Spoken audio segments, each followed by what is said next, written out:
کھجوریں پھل دے رہی ہیں، بیسان کے باغ کے جو کھجوریں ہیں، مجھے یہ مطلوب ہے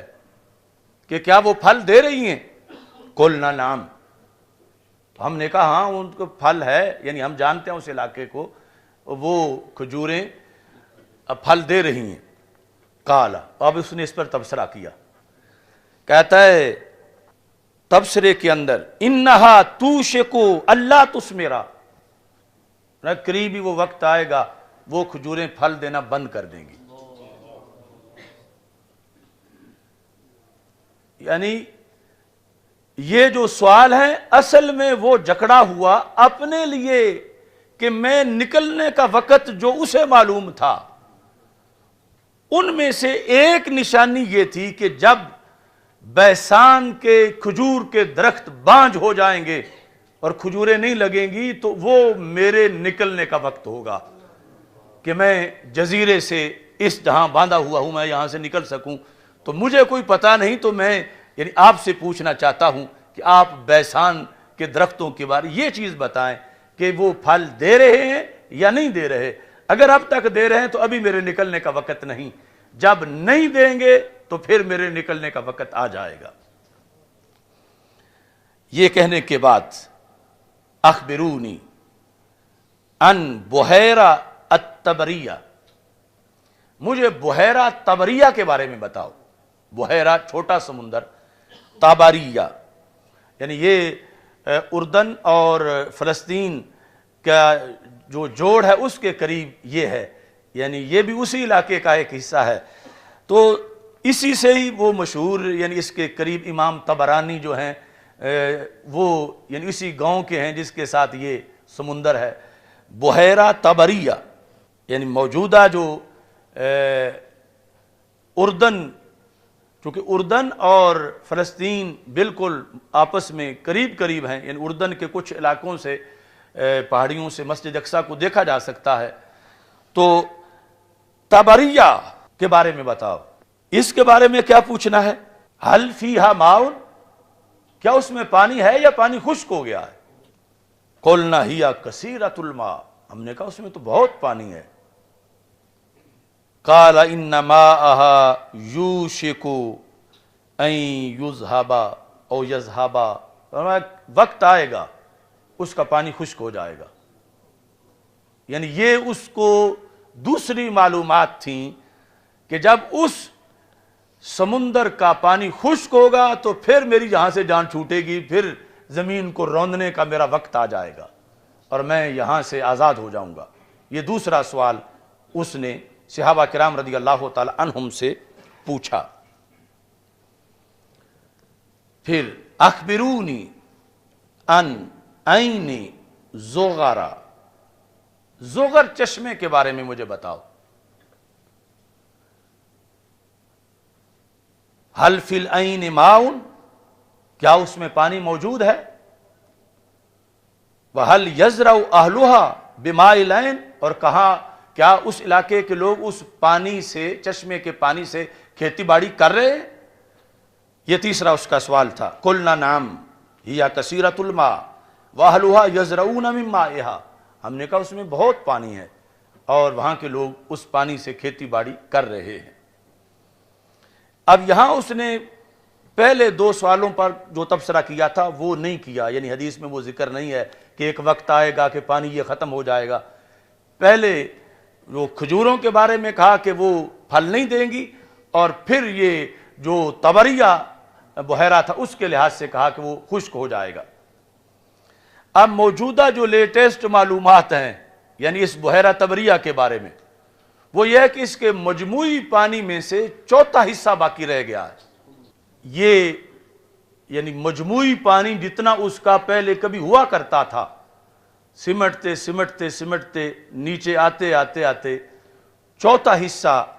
پانی رہ گیا ہے۔ یہ جو نہایت العالم کے اندر بھی اس کی تصویر دی ہوئی ہے، اور بھی جو لیٹسٹ اس وقت عرب کی کتابیں ہیں،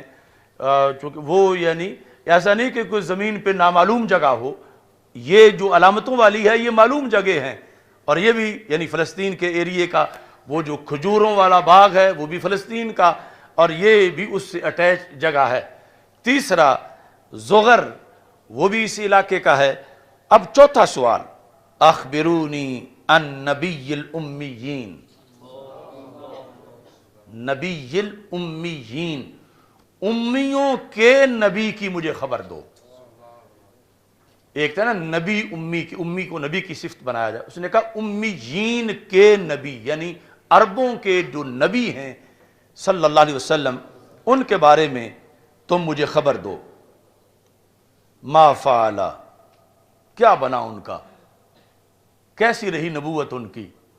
یعنی ما فعل، انہوں نے کیسے اپنی نبوت کا نظام چلایا۔ تو کہتے ہیں کہ قلنا، ہم نے کہا قد خرج من مکہ ونزل بیثرب، کہ مکہ مکرمہ سے تو وہ نکل آئے ہیں، ہجرت کر لیا انہوں نے، اور یثرب میں اس وقت وہ رہتے ہیں۔ یعنی تمیم داری بھی چونکہ ایک جنرل معلومات تھی، کلمہ تو پڑھا نہیں تھا اس وقت جب دجال سے ملاقات کر رہے تھے، تو کہا کہ وہ مکہ مکرمہ سے ہجرت کر کے مدینہ منورہ آ چکے ہیں یثرب میں۔ اس نے سوال کیا، یہ پھر رسول پاک صلی اللہ علیہ وسلم کے بارے میں جو چوتھا سوال تھا، اسی کے اندر پھر یہ سوال ہے، اقاتلہ العرب، کیا عربوں نے ان سے لڑائی لڑی، عربوں نے ان سے جنگ کی، ان کا رستہ روکا؟ قلنا نعم، ہم نے کہا ہاں عربوں نے ان سے لڑائیاں لڑیں۔ اس نے پھر آگے سوال کیا کیف صنع بہم، تو پھر یہ جو حضرت محمد صلی اللہ علیہ وسلم ہیں، انہوں نے ان عربوں کے ساتھ کیا سلوک کیا جب انہوں نے ان کا رستہ روکا، ان سے جنگیں کی، تو انہوں نے ان کا کیا کس طرح سلوک کیا ان کے ساتھ؟ فَأَخْبَرْنَاهُ أَنَّهُ قَدْ ظَهَرَ،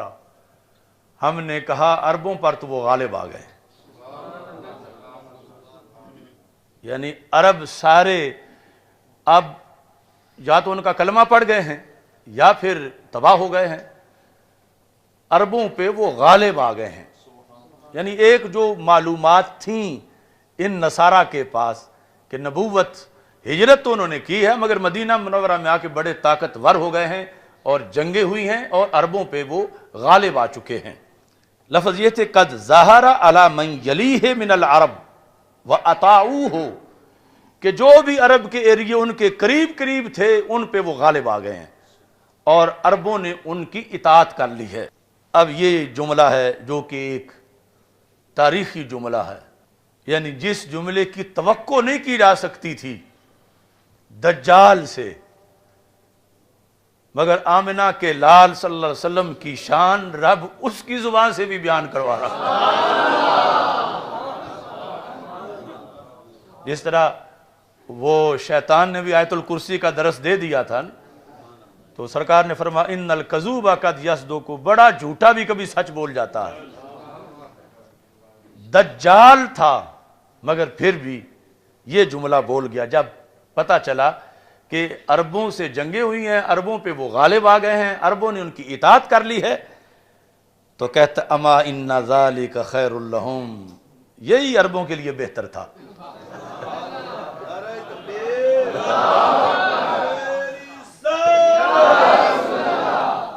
ان ذالک خیر لہم ان یطیعوہ، کہتا ہے ورنہ ان سب کا بھٹتا ہو جانا تھا اگر اطاعت نہ کرتے، تو یہ ان کے لیے بہتر تھا کہ انہوں نے اطاعت کر لی ہے۔ اور ویسے بھی یعنی جو ویسے کامیابی ہے آخرت کے لحاظ سے، وہ بھی اس پر بھی شارحین نے بڑی بحث کی ہے کہ اس کا مطلب کیا کیا ہو سکتا ہے۔ آخری جملہ یہ بولتے ہیں کہ جب دشمن بھی تھا اور دشمن چوٹی کا تھا اور سب سے بڑا فتنہ اور اپنے آپ کو اللہ کہنے والا، وہ آخر کیوں اس کی زبان سے نکل گیا یہ لفظ کہ عربوں نے جو ان کو رسول مانا ہے تو اچھا کیا ہے۔ یحتمل انہ من باب الصرف صرفہ اللہ تعالی عن الطعن فیہ والتکبر علیہ کالمغلوب علیہ والماخوذ علیہ فلا یستطیع ان یتکلم بغیرہ تائیدا لنبیہ صلی اللہ علیہ وسلم۔ فرمایا یہ رب کا تصرف تھا کہ اتنا بڑا متکبر کہ جو کہ کہے گا میں اللہ ہوں، میں رب ہوں، رب نے اس کو بھی سرکار کے سامنے جھکا دیا۔ کہ اس جزیرے کے اندر بھی جہاں بظاہر سرکار کا کوئی غلام نہیں ہے کہ وہ سرکار کی توہین نہ کر سکے اور سرکار پر تنقید نہ کر سکے، یہ رب نے اس کا دل پھیر دیا کہ اگرچہ وہ جو بھی تھا لیکن اس جگہ اس نے یہی کہا کہ عرب اچھے رہے ہیں جو انہوں نے رسول پاک صلی اللہ علیہ وسلم کی اطاعت کر لی ہے۔ اب اس نے کہا چلو میں اپنا بھی بتا دیتا ہوں، وَإِنِّي مُخْبِرُكُمْ أَنِّي، میں تمہیں اپنا بتاؤں میں کون ہوں؟ کہتا انی انا المسیح، یعنی اس نے کہا کہ میں ہوں مسیح، یعنی خود تو اپنے آپ کو دجال نہیں کہتا تھا، یعنی اس نے صرف مسیح کا لفظ بولا اپنے بارے میں، انی انا المسیح، یعنی مسیح دجال، میں وہ دجال ہوں، مسیح دجال، وَإِنِّي یوشک ان یؤذن لی فی الخروج، وقت تھوڑا ہی رہ گیا ہے، مجھے نکلنے کی اجازت دی جائے گی۔ یعنی یہ وہ تھوڑا، مطلب یہ ہے کہ صدیاں بیت گئیں اس کو اس جزیرے میں، اس گفتگو کے وقت تک بھی، جو کہ پہلے نبیوں کے زمانے میں بھی جو پیدا ہوا تھا اور اسی جزیرے میں تھا، اور اب اس کو اگر مثال کے طور پر حضرت آدم علیہ السلام کے بعد سے لے کر اس کو